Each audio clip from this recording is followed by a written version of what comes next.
오늘 하나님께서 우리에게 주시는 말씀은 베드로전서 3장 13절로 17절입니다. 신약성경 380페이지 베드로전서 3장 13절부터 17절까지 다 같이 일어나셔서 한 절씩 교독하여 봉독하고 마지막 17절은 함께 읽도록 하겠습니다. 또 너희가 열심으로 선을 행하면 누가 너희를 해하리요?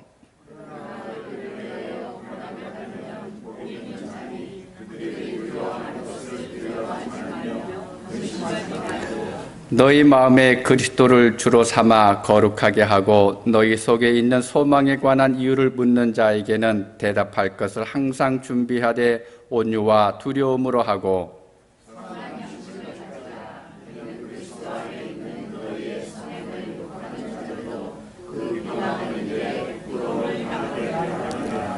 선을 행함으로 고난받는 것이 하나님의 뜻일진데 악을 행함으로 고난받는 것보다 나으니라. 아멘. 자리에 앉아주시기 바랍니다. 오늘은 종려주일이라고 합니다.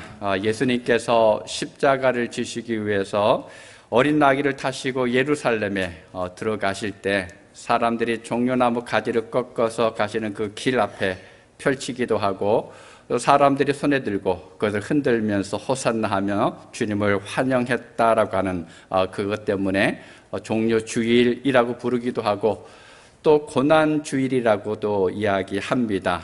예수님께서 우리를 고난받으시기 위해서 예루살렘 성에 들어가셨기 때문에 그렇습니다. 그럼 만약 예수님의 이런 고난이 없었다 그러면 우리는 여전히 죄 가운데서 죽은 존재로 남아 있을 것입니다. 예수님이 받으신 이 고난은 하나님의 정의와 공의의 결과입니다. 하나님 안에는 죄 가운데 거하고 있는 우리를 살리기 위한 그 사랑의 열정이 넘쳐났습니다. 어떻게 하든지 사람을 구원하시고자 하는 그 마음이 가득했는데 그런데 하나님의 정의와 공의는 이 죄를 용납할 수가 없었습니다. 하나님의 사랑과 하나님의 공의가 함께 공존하긴 하지만 그러나 죄라고 하는 것과는 함께 할 수가 없었습니다. 이 죄를 없애야 되는데 이 죄를 없애는 것은 오직 흠 없고 점 없는 보배로운 피로만 가능했습니다. 그래서 예수님께서 고난을 겪으시고 십자가에 달려 온몸의 피를 다 쏟으셨습니다. 하나님의 사랑과 정의, 하나님의 자비와 공의가 저와 여러분을 살리신 것입니다.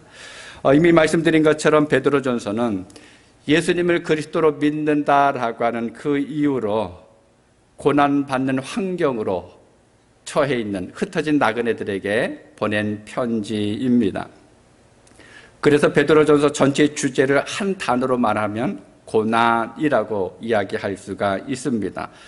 흩어진 성도들은 세상 한가운데서 살고 있었습니다. 외딴 곳으로 간 것이 아니라 그들이 살고 있었던 삶의 터전을 다른 곳으로 옮겼는데 바로 그곳에서 핍박을 당하고 있습니다. 여러분, 우리들 역시 똑같이 세상 가운데서 살아가고 있습니다. 우리가 살고 있는 것은 별천지가 아니죠. 많은 사람들과 함께 어울려서 살아가고 있습니다. 그래서 우리 삶 속에서 끊임없이 나타나는 것이 무엇인가 하면 고난입니다. 온갖 종류의 고난이 우리를 둘러싸고 있습니다. 때로는 그것이 너무나 힘들어서 쓰러질 때도 있습니다. 그것 때문에 아파할 때도 있습니다. 여러분, 그런 고난이 우리에게 있을 때 우리는 어떻게 해야 될까요?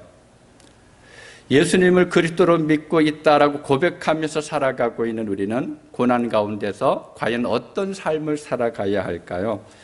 성경은 우리가 예수님을 믿기 때문에 고난이 쉬워진다고, 고난이 면제된다고 한 번도 말씀하신 적이 없습니다.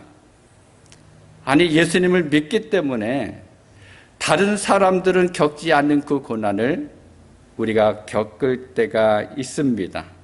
그러한 것을 성경에서는 우리에게 말씀하고 있습니다. 그러면서도 성도는 고난 가운데 있을 때 어떻게 해야 하는지를 알려줍니다. 여러분, 어떻게 하라고 하셨는지 기억이 나시나요? 고난은 분명히 누구에게나 있습니다. 갓 태어난 아이들로부터 하나님의 부르심을 받는 그 모든 사람들에게 이 고난이 있습니다. 그러나 그 고난을 어떻게 대하느냐에 따라서 그 이후에 나타나는 결과는 전혀 다릅니다. 오늘 본문에서 사도 베드로는 성도의 고난이 무엇인지를 이야기합니다. 그리고 그 고난 앞에서 어떻게 해야 하는지를 이야기하고 있습니다. 오늘 본문은 특별히 의를 위한 고난을 대하는 그 마음의 자세가 무엇인지를 알려주고 있습니다. 2차 대전이 끝나고 난 이후에 연합군이 독일로 진입을 했습니다. 유대인들이 갇혔던 감옥이 있었죠. 바로 가스실에 있었는데 그곳에도 병사들이 한번 들어가 봤습니다. 그런데 한 병사가 거기에 들어가면서 소리 지르면서 이야기합니다. 여기는 지옥이다. 너무 처참하게 보이는 그 환경이 지옥을 연상시켰습니다. 그리고 이것저것을 돌아보는 중에 어느 한 방에 들어갔는데 그 방에 들어가면서 이 사람이 이렇게 이야기합니다. 이건 믿을 수 없는 거다. 이건 믿을 수 없다라고 이야기합니다. 그러면서 그가 손가락으로 가리키는데 그 벽에는 이렇게 기록되어 있습니다. God is good. God is love. 하나님은 좋은 분이다. 하나님은 사랑이시다라고 써 있습니다. 여러분, 그 환경에서 이런 믿음의 고백이 가능할까요? 어떻게 그럴 수 있었을까요? 가스실에 갇혀 있었던 사람들은 최악의 상황에서 어느 누구도 상상할 수 없었던 그 상황에서 자신들이 지금까지 체험했었던 하나님의 선하심을 찬양하고 있습니다. 그들은 우리가 지금 이곳에서 겪는 것보다 더 훨씬 심각한 불안과 고난을 겪고 있었습니다. 아니, 우리는 한 번도 겪어보지 못할 그 아픔 속에 있었습니다. 그런데도 이 사람들이 뭐라고 이야기했습니까? 하나님은 좋은 분이다. 하나님은 사랑이다. 그들은 고통의 현장에 있으면서 고통을 바라본 것이 아니라 자기들을 아프게 하고 불안하게 하는 그것을 바라본 것이 아니라 바로 하나님을 바라보았던 것입니다. 그들은 그곳에서 하나님의 손을 꼭 붙잡고 있었습니다. 그러면 여러분, 우리가 고난 가운데 있을 때 우리는 어떻게 해야 될까요? 세상을 살아갈 때 이것만큼의 고난은 아니지만 때로는 힘든 일들을 겪을 때가 있습니다. 여러분, 그 일을 겪으면서 우리는 어떻게 살아가야 합니까? 베드로 사도는 오늘 본문에서 세 가지를 이야기합니다. 첫째는 고난 가운데서 두려워하지 말고 그러한 데가 복 있는 자임을 알아야 합니다. 사도 베드로는 오늘 본문에서 고난을 받을 때 두려워하지 말라고 강하게 권면하고 있습니다. 원어의 뜻을 살려서 다시 해석하면 이런 말입니다. 사람들이 협박하더라도 두려워하거나 무서워하지 마십시오 라고 이야기합니다. 예수님을 믿지 않는 사람들이 너 계속 예수 믿으면 이런 일을 당할 거야 라고 협박을 하면 그것 때문에 두려워하지 말라라고 이야기합니다. 그런데 왜 두려워하지 말아야 합니까? 14절 초반에 보면 이렇게 기록합니다. 그러나 의를 위하여 고난을 받으면 복 있는 자니. 세상을 살아가면서 내가 잘못했기 때문에 죄를 지었기 때문에 고난을 겪는 것이 아니라 믿음 때문에 내가 예수님을 믿고 있기 때문에 예수님을 따라가고 있기 때문에 하나님의 말씀을 듣고 그 말씀을 기억하고 그 말씀대로 살아가고 있는 것 때문에 그러한 이유로 고난을 받는 일이 생긴다면 그것은 복이라는 거예요. 그 일을 겪은 다음에 복을 주시겠다라고 말씀하시는 것이 아니라 고난 자체가 복이다라고 사도 베드로는 우리에게 이야기합니다. 예수님께서도 마태복음 5장 11절 12절 전반부에 이렇게 말씀하셨습니다. 우리 함께 읽도록 하겠습니다. 나로 말미암아 너희를 욕하고 박해하고 거짓으로 너희를 거슬러 모든 악한 말을 할 때에는 너희에게 복이 있나니 기뻐하고 즐거워하라. 하늘에서 너희 상이 큼이라. 아멘. 믿음 때문에 고난받고 예수님 때문에 누군가로부터 괴롭힘을 받으면 복이 있는데, 그것은 하나님께서 큰 상을 이미 준비하셨기 때문입니다. 그런데 13절에 보면 이렇게 이야기합니다.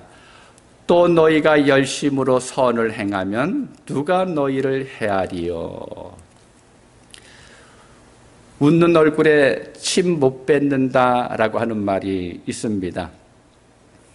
착한 일을 하면 칭찬 듣는 것은 당연한 거죠. 그런데 우리가 살고 있는 실상은 어떻습니까? 우리가 열심히 선한 일들을 많이 합니다. 물론 때로는 칭찬받을 때가 있습니다. 인정받을 때가 있습니다. 그런데 때로는 그러한 우리를 바라보면서 사람들이 우습게 생각합니다.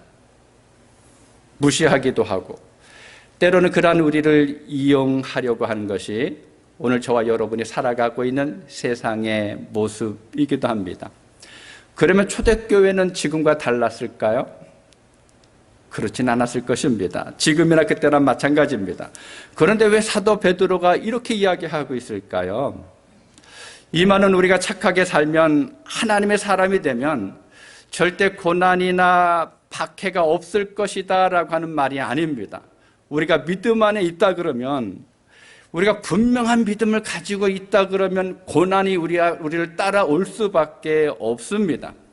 아니, 신실할수록, 하나님을 사랑하면 사랑할수록 고난은 더 심해지기도 하고 많아지기도 합니다.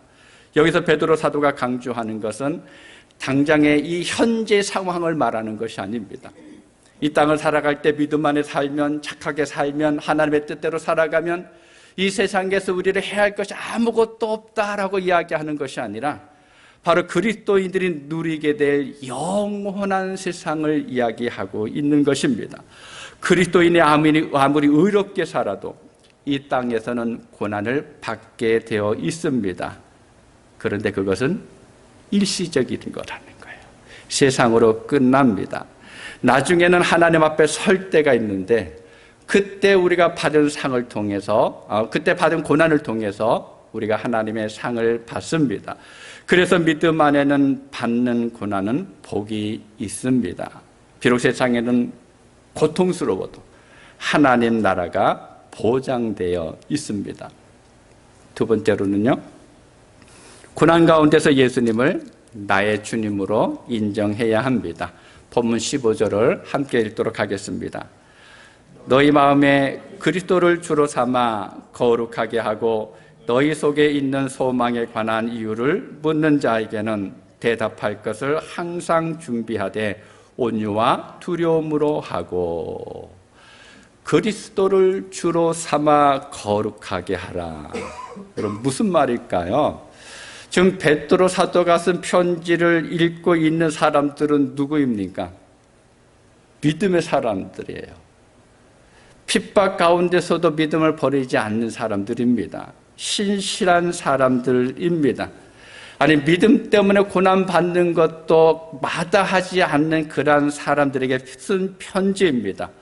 그런데 왜 그리스도를 주로 삼으라라고 이야기하고 있을까요? 이미 예수님을 주님으로 섬기고 있습니다. 그러면서 고통 가운데 있는데 왜 또 그리스도를 주님으로 삼으라라고 말하고 있을까요? 믿음이 적어서 그럴까요? 아닙니다. 여기서 말하는 것은 우리의 마음에 주님으로 모시고 있는 것은 예수 그리스도께서 나의 주인 되심을 내 삶 속에서 인정하라는 거예요. 그리스도가 우리의 주님이라고 고백하는 것으로만 멈추지 말고, 우리는 예배할 때, 기도할 때, 성경을 읽으면서 뭔가를 결단하면서 예수님의 내 주인이 되십니다라고 고백합니다. 근데 거기서 끝나는 것이 아니라 내가 세상을 살아가는 삶 속에서 나의 생각이나 나의 발걸음을 그리스도께서 다스리도록, 그리고 인도하시도록 내어 드리라는 거예요. 내 의지가 아니라 하나님의 의지대로 살아가는 그런 믿음의 사람이 되기를 요구하고 있습니다. 그러면 고난 가운데 있을지라도 두려움이 사라집니다. 고난은 없어지지 않아요. 고난은 그대로 있는데 두려움은 사라집니다. 왜 그렇습니까? 하나님의 평강이 우리를 늘 지키시기 때문에 그렇습니다. 우리가 그리스도를 내 삶의 주인으로 삼고 순간마다 주인 되심을 인정하면서 고난 중에도 하나님 주시는 평안을 누리는 것을 이 땅의 사람들이 본다 그러면 우리에게 의아한 생각을 가지게 되겠죠. 그러면서 관심 있는 사람들은 아마 우리에게 물을 것입니다. 아니, 당신은 어떻게 그런 고난 중에서도 소망을 가질 수가 있습니까? 그 비결이 무엇입니까? 그렇게 물으면 우리는 뭐라고 얘기해야 될까요? 사도 베드로는 대답할 것을 준비하라고 이야기합니다. 자만하지 말고 온유와 겸손으로 두려움으로 준비하라라고 이야기하고 있습니다. 내가 한 것이 아니라 주님이 주신 것입니다. 내가 만들어낸 것이 아니라 내가 바라보고 내가 믿고 내가 따라가고 있는 그 주님이 내 안에 소망을 주셨고 내 안에 평안을 주셨습니다. 라고 대답할 수 있어야 합니다. 우리가 고난 가운데 있는 것은 당연히 힘든 일입니다. 그러나 고난이 있기 때문에 내가 정말 예수님을 주인으로 삼고 살아가고 있는지 아닌지를 확인할 수가 있습니다. 고난 속에서 소망을 잃지 않고 사는 나의 삶을 통해서 그리스도가 내 삶의 주인이심을 우리는 증언할 수가 있습니다. 그러므로 여러분, 삶에서 고난이 나에게 닥쳐올 때 내 삶의 중심에 있는 것이 무엇인지를 살피실 수 있기를 바랍니다. 내가 주인이 되어서 살아가고 있는지, 아니면 내가 믿는 주님이 내 주인인지에 따라서 내 삶에 나타나는 결과는 전혀 다르게 됩니다. 어떤 사람은 원망과 불평을 일삼다가 자포자기할 것이고, 또 어떤 사람은 그런 기회를 통해서 그리스도가 나의 주인 되심을 나타나게 할 것입니다. 여러분은 무엇을 선택하시겠습니까?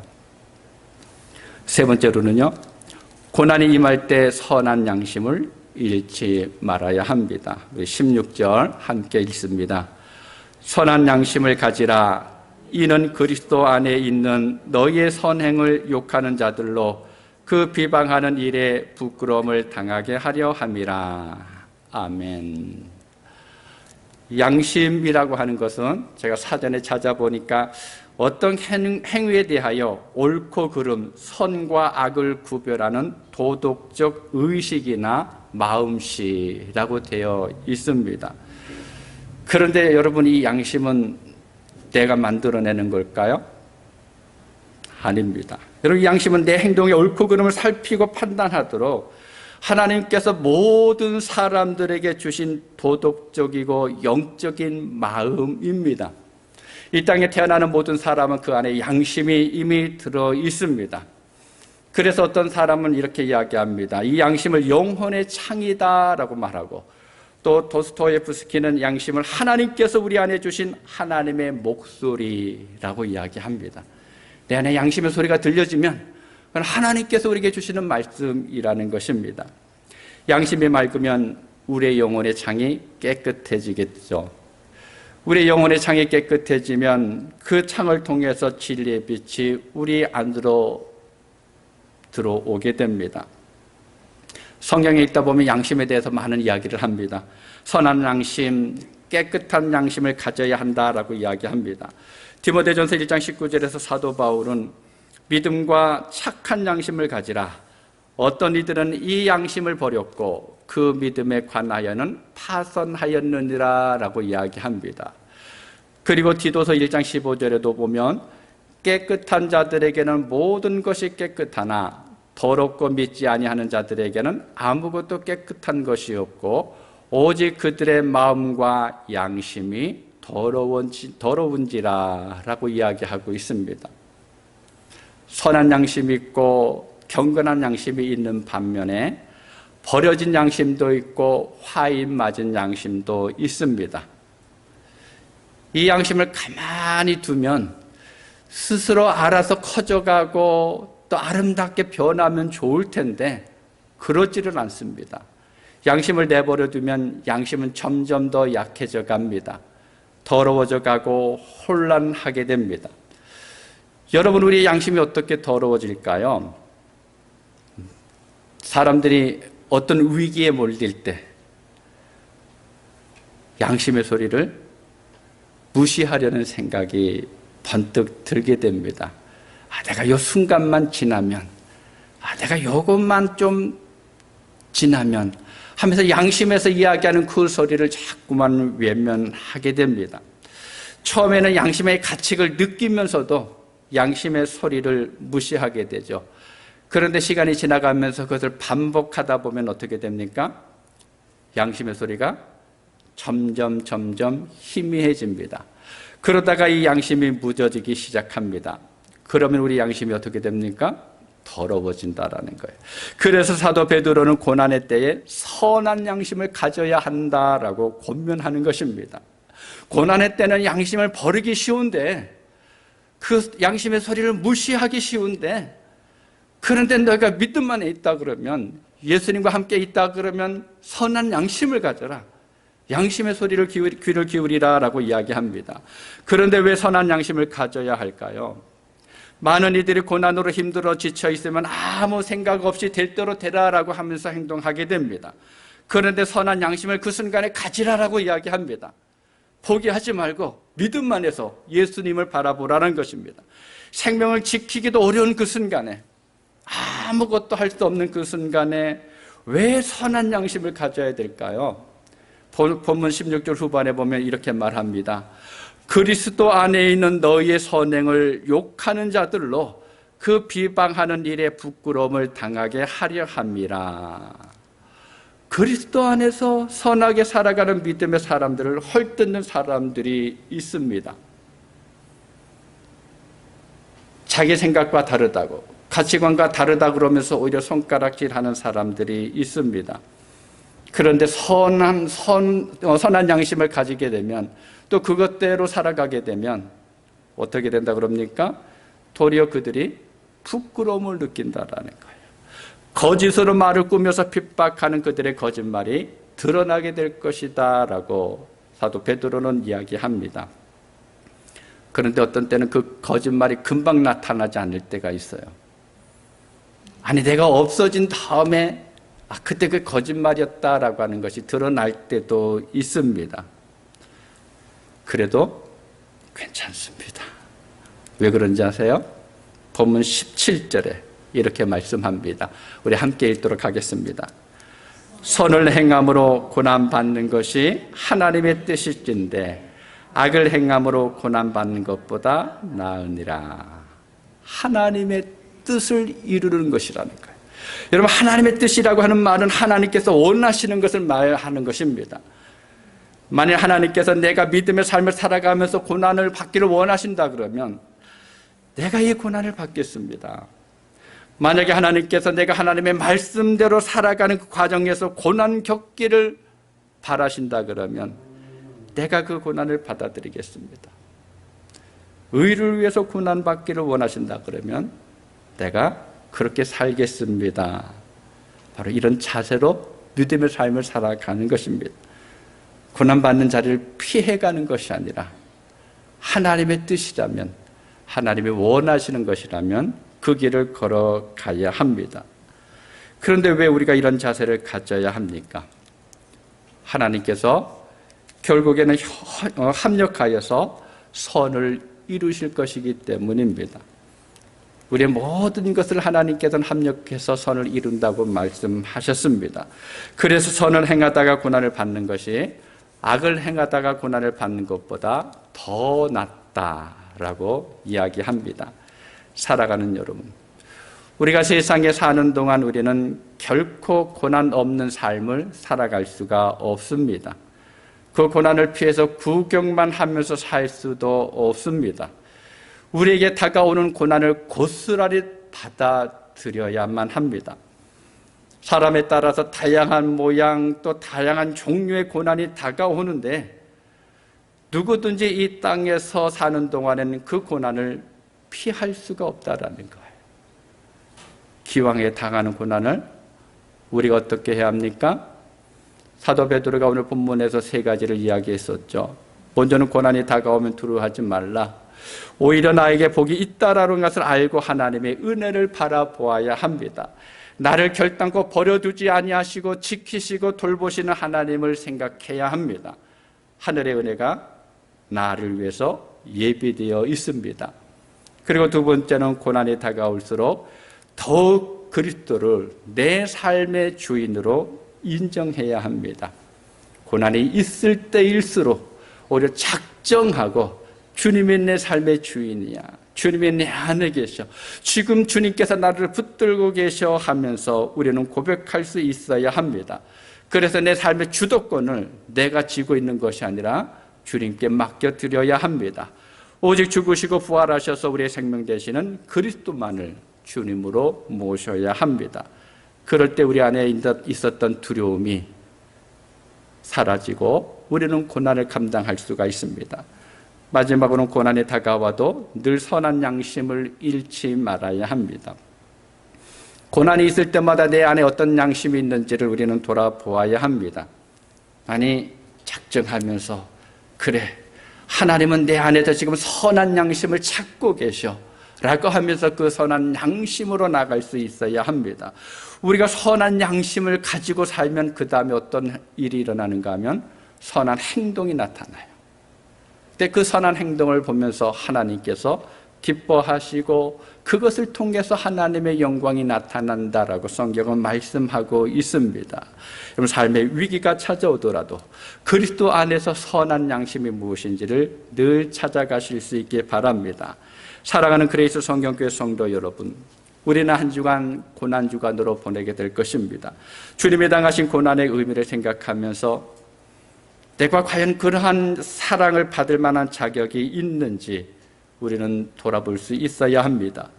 주님께서 왜 고난 받으셨습니까? 하나님의 의를 위해서입니다. 아무런 죄가 없으셨는데도, 잘못한 것이 하나도 없으셨는데도 애매하게 고난을 받으신 것은 우리를 위한 하나님의 공의와 정의를 위해서입니다. 저와 여러분도 이 세상을 살아가면서 하나님의 의를 위해서 고난받는 것을 기쁨으로 여길 수 있는 여러분 모두가 되실 수 있기를 주님의 이름으로 축복합니다. 기도하겠습니다. 아버지 하나님, 감사드립니다. 우리가 하나님을 믿고 하나님의 말씀을 지키며 살아도 또 때로는 성령의 충만함 가운데 거하고 하나님께서 예비하신 그 길을 걸어갈지라도 우리 인생의 삶에서는 고난이 끊이지 않습니다. 우리는 그것을 원하지 않지만 그러나 그 고난은 우리가 좋다고 끊임없이 달려올 때가 있습니다. 특별히 믿음의 삶을 살아가면서 하나님 앞에 신실한 성도로 살아가면서 하나님께서 우리를 고난의 길로 인도하실 때도 있습니다. 아버지 하나님, 그러할 때마다 우리가 오늘의 말씀을 생각하며 믿음 안에 거할 수 있도록 도와주옵소서. 두려워하는 것이 아니라 오히려 이것이 나에게 복이라고, 고난이 다가올 때마다 내 삶의 주인이 그리스도이심을 늘 인정하고, 또 고난이 다가와도 내 안에 하나님께서 원하시는 선한 양심을 가짐으로 인해서 하나님께서 기뻐하시는 하나님의 백성들로 이 땅을 살게 하여 주시옵소서. 고난의 자리를 피하는 그 길이 아니라 고난의 길을 어떻게 걸어갈는지를 늘 기도하며 주의 뜻 가운데 거하는 우리 성도들 되게 하여 주옵소서. 예수님의 이름으로 기도하옵나이다. 아멘.